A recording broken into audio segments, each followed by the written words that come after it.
Bienvenue sur mon podcast Live from the Heart. Je m'appelle Anne-Claire Méret. Ça m'a pris des années de guérison, de thérapie et de coaching, mais j'ai finalement retrouvé le chemin de mon cœur, qui m'a mis sur la voie de la prospérité dans tous les domaines de ma vie.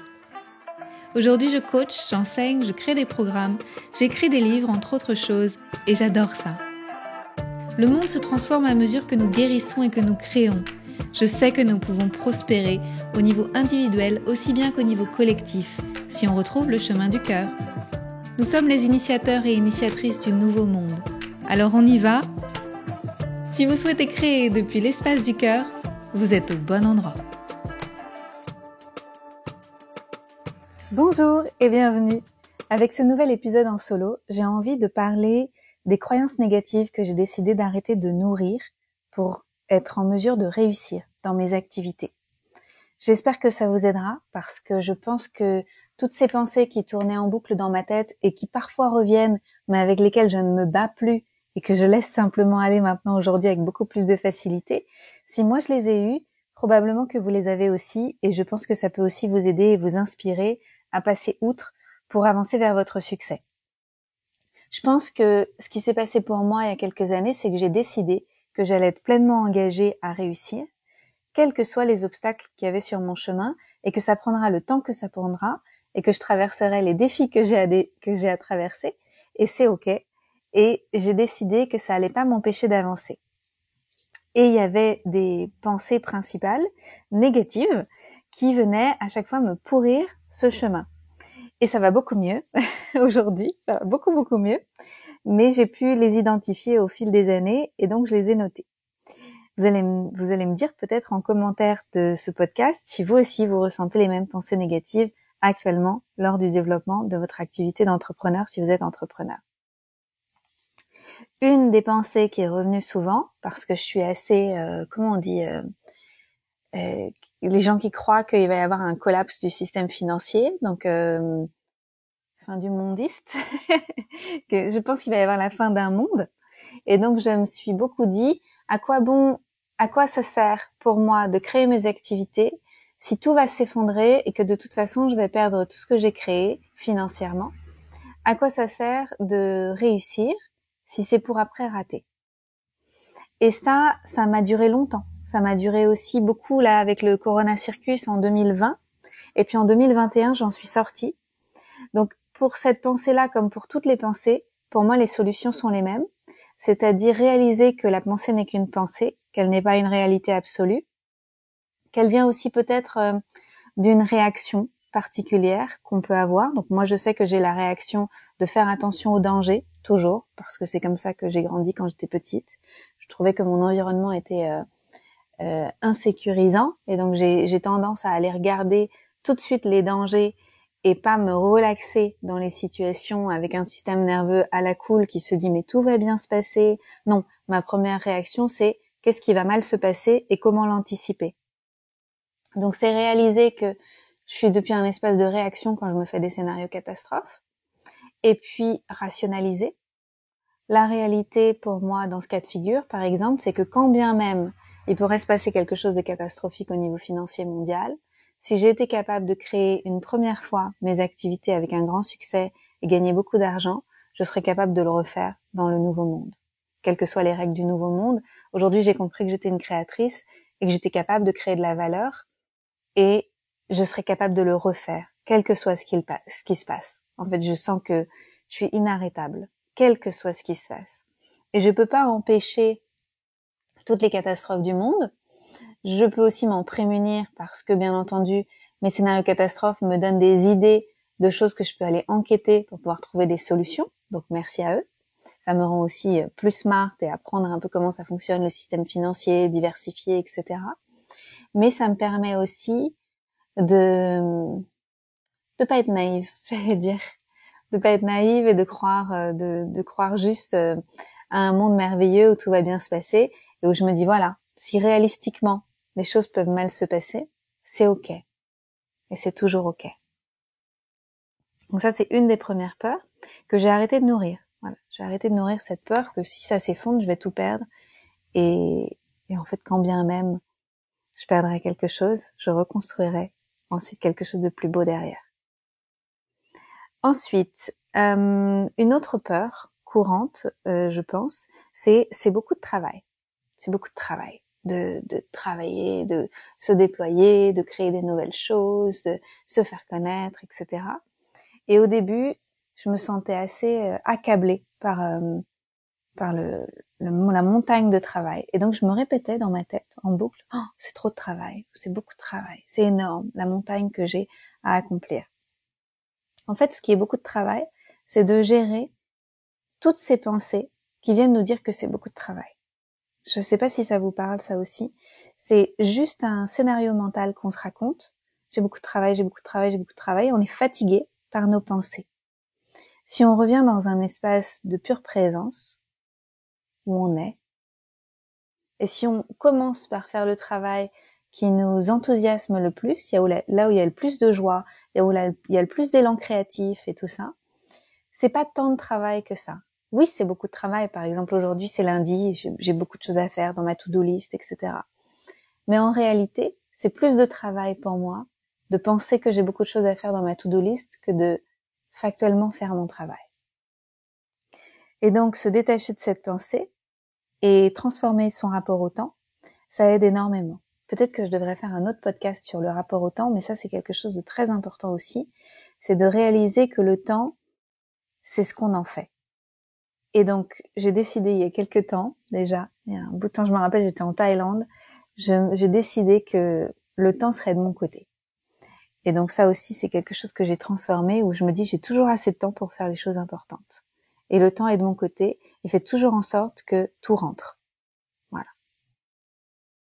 Ensuite, au gros morceau, celui-là, c'est si je réussis, je vais devoir payer trop de taxes et je vais devoir, comme rendre des comptes au gouvernement, je pourrais plus être un peu cachée, quoi. Vous voyez. Et surtout, je pourrais pas éviter de contribuer à ce système en place aujourd'hui que je trouve délétère pour l'humanité. Donc ça, c'est vraiment big thing pour toute notre communauté. Alors oui, effectivement, plus de gains égale plus de taxes. Et ça veut dire qu'après, il faut être encore plus smart et bien s'entourer des bonnes personnes pour être conseillé.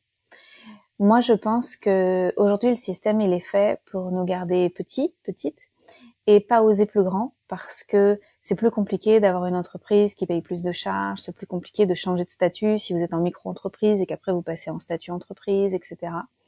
Les choses sont pas très simples et faciles, ce qui fait que ça nous coupe les ailes. Il y a un moment, il faut prendre une décision. C'est-à-dire, soit on va gagner beaucoup plus et on va rester dans le système et on va payer beaucoup plus de taxes et on doit faire la paix avec ça, soit on doit quitter le système et aller trouver d'autres systèmes qui nous conviennent mieux. Comme moi, par exemple, j'habite à l'étranger, j'ai créé mon entreprise à l'étranger, j'ai décidé que j'allais plus nourrir un système comme ça qui fait du mal à l'humanité, et du coup, je me sens en paix et mes ailes ont pu repousser. Et j'ai senti qu'elles étaient toutes petites, toutes ratatinées il y a quelques années, et ça me donnait des nœuds au ventre. L'idée de pas savoir comment j'allais faire quand j'aurais dépassé le statut micro-entreprise, les plafonds. Et ça, c'est vraiment un truc, c'est vraiment énorme. Donc, soit vous faites la paix. J'entends souvent des gens comme Catherine Zenkina, Manifestation Babe, ou Amanda Frances, ou Regan Hillier, des personnes qui font plusieurs millions de dollars par an, qui disent, voilà, les taxes, elles ont fait la paix avec ça, elles ont des optimisateurs de taxes, des personnes qui travaillent en comptabilité et qui les aident à gagner de l'argent quand même en payant le moins de taxes possible, mais légalement. Et elles ont fait la paix avec le fait de payer plusieurs centaines de milliers de dollars par an de taxes. Il y a un moment, il faut prendre une décision, en fait. Et moi, ma décision, ça a été de partir. Très clairement, je voulais pas financer le système de taxation française. Donc, en 2020, j'ai commencé à partir, à prendre la tangente. Et il y a des solutions. Il faut juste avoir envie de les chercher. Et pas se laisser tétaniser par quelque chose qu'on comprend pas. Voilà. Parce que c'est obscur et ça fait peur aussi. Je pense qu'il y a aussi cette peur de l'autorité. J'ai peur de l'autorité qui pourrait venir me taper sur les doigts, qui pourrait venir me demander quelque chose. La réalité, c'est que, en fait, vous pouvez tout à fait être dans les clous et sortir du système ou faire différemment. En fait, c'est juste une question de choix et de responsabilité personnelle. Et comme on a été très déresponsabilisé vis-à-vis de ça, et qu'on trouve ça un petit peu compliqué pour la plupart d'entre nous, alors on se dit, oh là là, mais j'y arriverai jamais. Mais en fait, si, vous allez y arriver. Et moi qui étais aussi tétanisée, j'y suis arrivée aussi. Et après, ça fait tellement de bien. Si je peux vraiment vous dire ça, ça fait tellement de bien. On peut s'envoler vers les étoiles sans se dire, ah là là, on va venir me couper un bras, quoi. c'est, c'est juste un autre mindset. Donc, je vous invite à y réfléchir et à voir ce sur quoi vous avez bien besoin de travailler pour avancer là-dessus, parce que c'est hyper important. Une autre chose sur lesquelles j'ai dû travailler, c'est les gens autour de moi vont me critiquer parce que pour mon ambition, en fait, pour mon ambition, mon envie de plus, d'avoir plus d'impact, de gagner plus d'argent, de créer des plus grands projets, les gens vont me critiquer.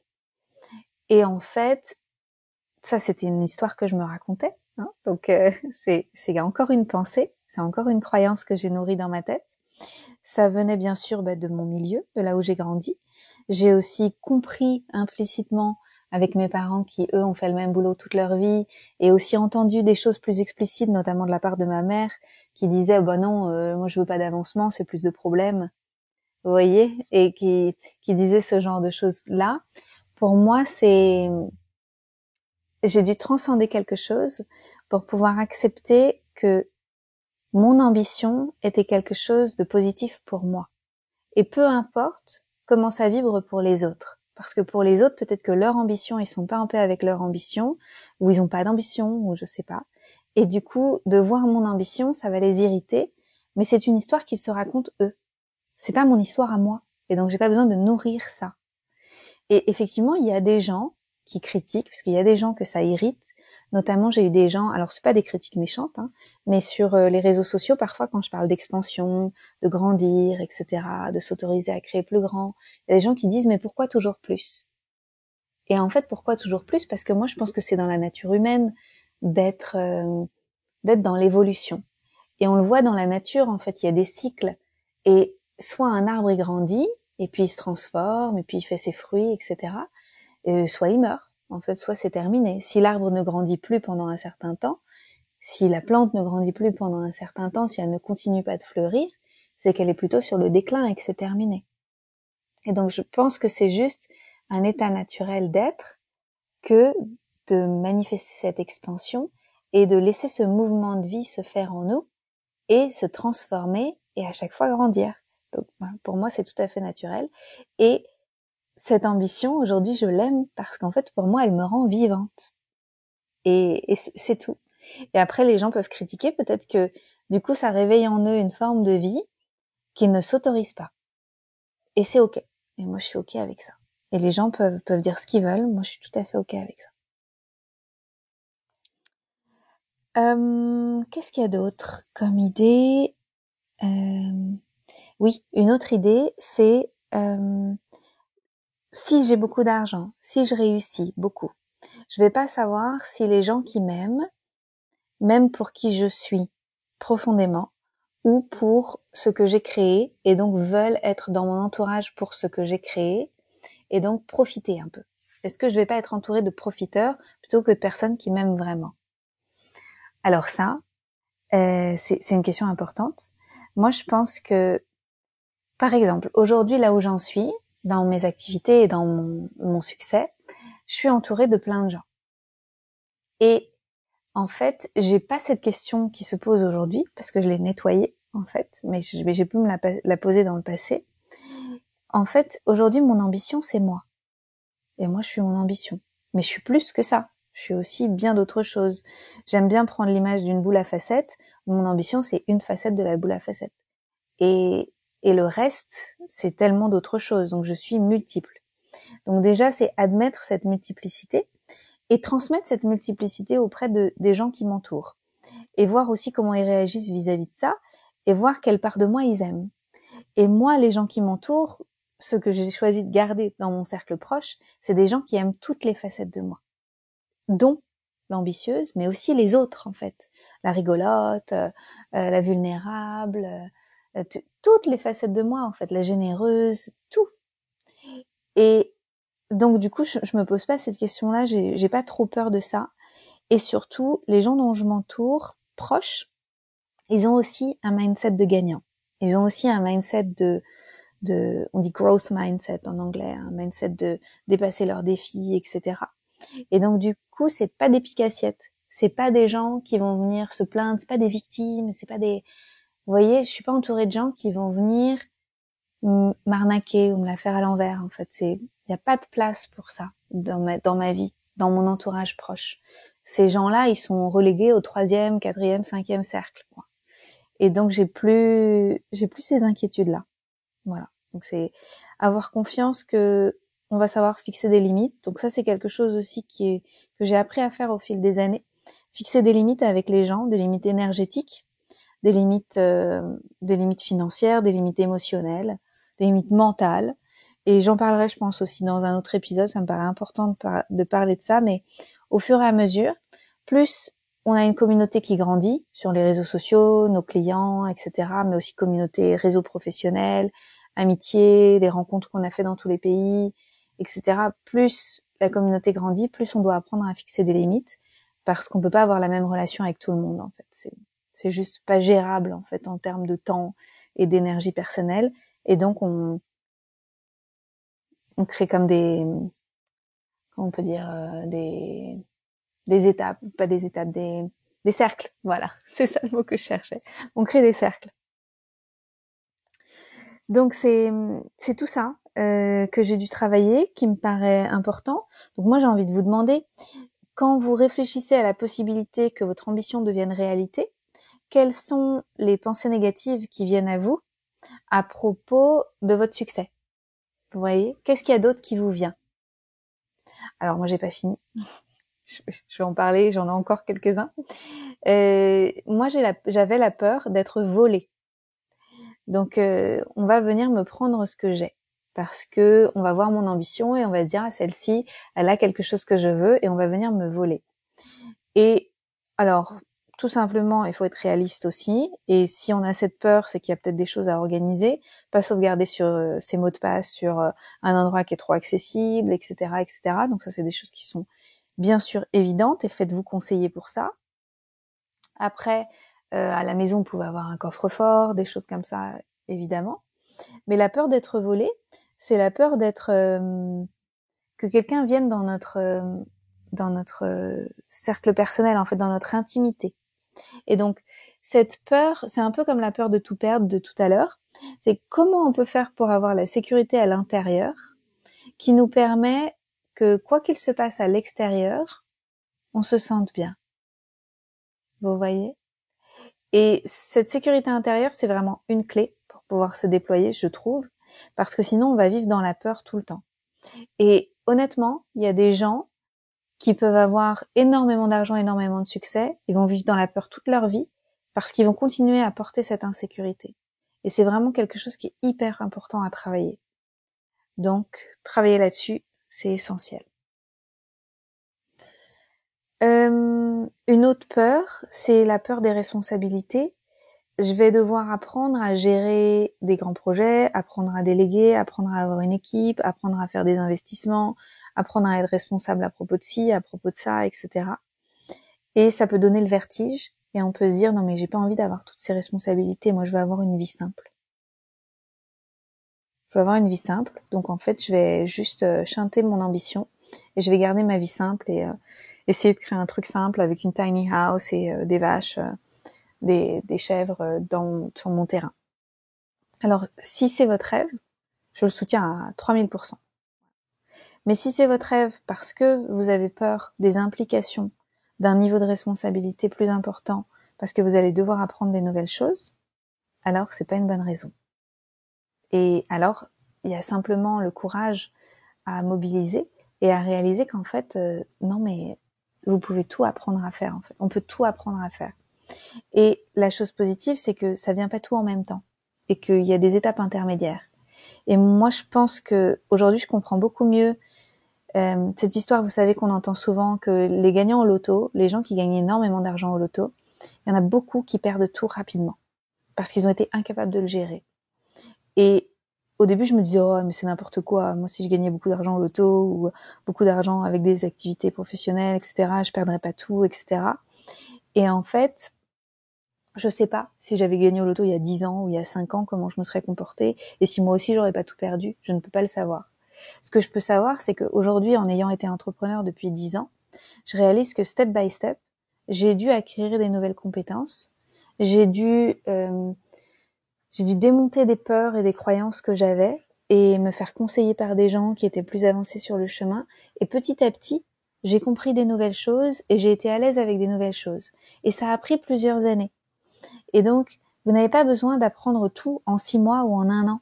Parce que naturellement, votre succès, il va faire en sorte qu'il y ait quelque chose d'organique, quelque chose de naturel qui fait que vous avez le temps d'apprendre toutes ces nouvelles choses et qu'il n'y a pas d'urgence. Mais si vous les freinez et que vous vous dites c'est impossible ou c'est trop gros, alors effectivement, vous n'allez jamais vous y mettre et vous serez jamais sur le chemin où vous allez vous dire « Ah mais en fait, je peux faire ». Et vous allez rester sur votre petit bout de terrain au lieu de vous autoriser à être en expansion. Donc ça, c'est quelque chose qui est super important. Pourquoi tout ça, je les aborde aujourd'hui? Parce que il y a plein de gens qui râlent parce que ça fonctionne pas dans leurs activités. Mais en fait, ils nourrissent des pensées, ou ils acceptent d'avoir ces pensées récurrentes sans les questionner.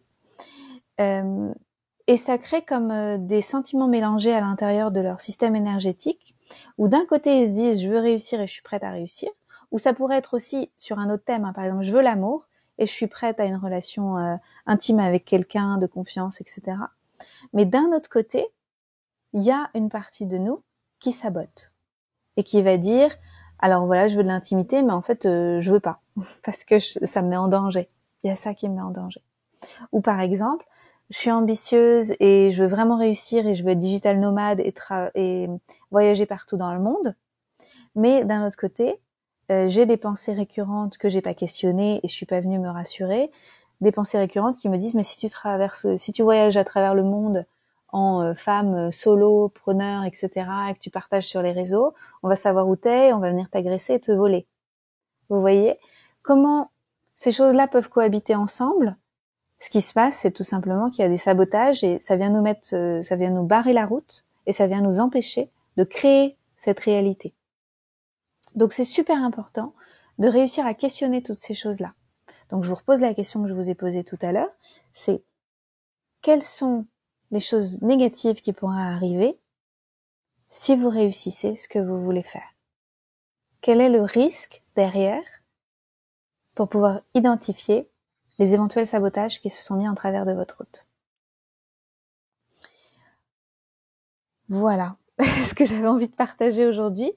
Peut-être une autre chose, c'est que on peut pas maîtriser toutes ces pensées. Hein. Moi, je suis pas responsable de toutes les pensées qui viennent dans mon champ énergétique. Je les accueille. J'ai pas pour prétention de maîtriser tout ce qui me passe par la tête. Par contre, je peux leur donner moins de poids. Je peux me dire c'est juste une pensée qui vient me rendre visite. Ok. Est-ce que celle-ci, j'ai envie de la garder? Est-ce que j'ai pas envie de la garder? Comment je pourrais la transformer? Et puis, comment je pourrais répéter plus souvent les pensées qui me servent? En faisant des affirmations, en tapotant en EFT, en mettant des post-it dans ma maison, un fond d'écran sur mon téléphone et sur mon ordinateur, en écrivant des choses sur mon journal, etc., etc.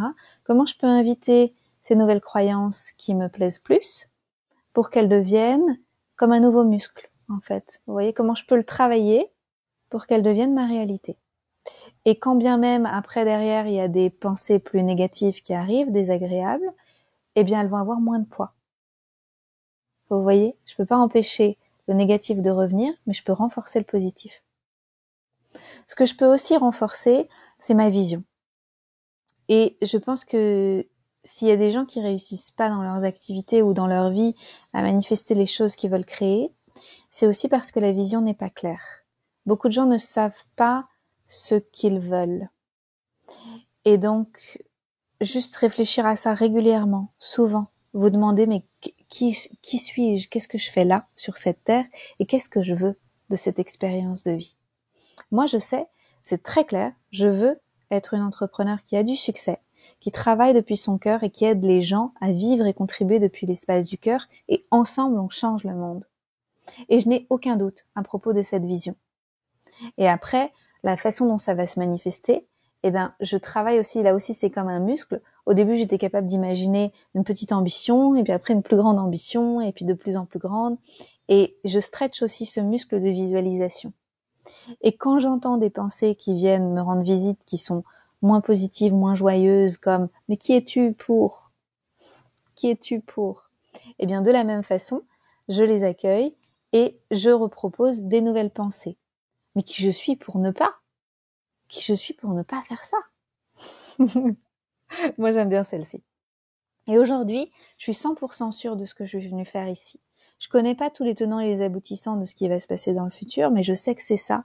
Et je n'autorise plus, en fait, le doute à venir s'immiscer, parce que le doute en relation avec notre vision par rapport à ce qu'on a envie de créer, ça freine aussi énormément. J'ai envie de réussir, mais je sais pas. Mais je sais pas quoi. Non, j'ai envie de réussir. Et là, vous simplifiez énormément. Et c'est pas simplement j'ai envie ou je veux, parce que j'ai envie ou je veux, c'est j'ai envie si ça me tombe tout cuit. J'ai envie si c'est facile. Ou le niveau suivant, on pourrait dire c'est je choisis d'avancer, il y a déjà plus de responsabilités, mais ça va au-delà de ça, en fait, c'est je m'engage, je me dédie à tout ça. Et il y a pas moyen que ça rate, en fait. Je sais pas exactement comment ça va fonctionner parce que je peux pas tout contrôler, mais je sais que ça va réussir et donc je suis engagée. Et je mets tout ce que je suis dans mon expérience, sans retenue. Et là, la magie opère parce que quand on met tout ce qu'on est dans un projet, alors, en fait, la vie nous aide. La vie favorise les braves, les courageux et les courageuses, les gens qui avancent, en fait, et qui ont travaillé sur leur mindset. Et l'univers nous soutient. Mais l'univers nous soutient quand on est vraiment complètement engagé. Et souvent, je trouve qu'on attend trop et on se dit « je le croirai quand je le verrai ». Mais en fait, c'est quand moi, je le sentirai vraiment dans mon corps, dans mes cellules, que j'aurai travaillé tout mon mindset, que j'aurai avancé, je le verrai. Et c'est ça la différence. J'ai dit beaucoup de choses. J'ai dit beaucoup de choses aujourd'hui. Je crois au miracle et je crois que le ciel nous aide quand on s'aide soi-même. Et j'espère que je vous ai donné des clés aujourd'hui pour vous aider et avancer vers votre succès. Si vous savez pas comment faire et si vous avez envie d'avancer avec moi, rejoignez-moi dans mes formations, dans mes programmes, parce qu'en fait, tout ça, je le décortique et je propose des questionnements, des expériences, des exercices pour vous aider à aller profondément à l'intérieur de vous et trouver vos ressources, vos solutions à travers tous ces programmes qui sont juste extraordinaires et qui ont aidé des centaines et des milliers de personnes aujourd'hui. Ce qu'il y a aussi de génial en rejoignant mes programmes, c'est qu'en fait, vous allez rencontrer des gens qui sont dans le même état d'esprit, ce qui n'est pas toujours le cas aujourd'hui dans votre entourage proche. Et si vous arrivez à faire ça, vous allez vous entourer de personnes qui vont être extrêmement soutenantes et qui vont vous aider à dépasser le creux de la vague quand vous traversez des défis. Et ça, c'est vraiment une clé aussi de succès pour moi, c'est d'être bien entouré parce que ça change tout. Donc, je vous souhaite une rentrée extraordinaire, encore une fois, et je vous invite à regarder un petit peu le programme de la rentrée et me rejoindre pour les programmes que je propose parce que ça va être de la bombe de balle. À tout bientôt. Excellente journée. N'hésitez pas à partager ce podcast si vous a été utile et je vous dis à très vite. Bye bye. Merci pour votre présence. Si vous avez aimé cet épisode, je vous invite à le partager avec vos amis et à suivre le podcast pour être au courant des prochains épisodes. Et suivez-moi sur mon site internet anneclairemeret.com et sur mes réseaux sociaux pour être au courant de mes prochains programmes et formations. À bientôt!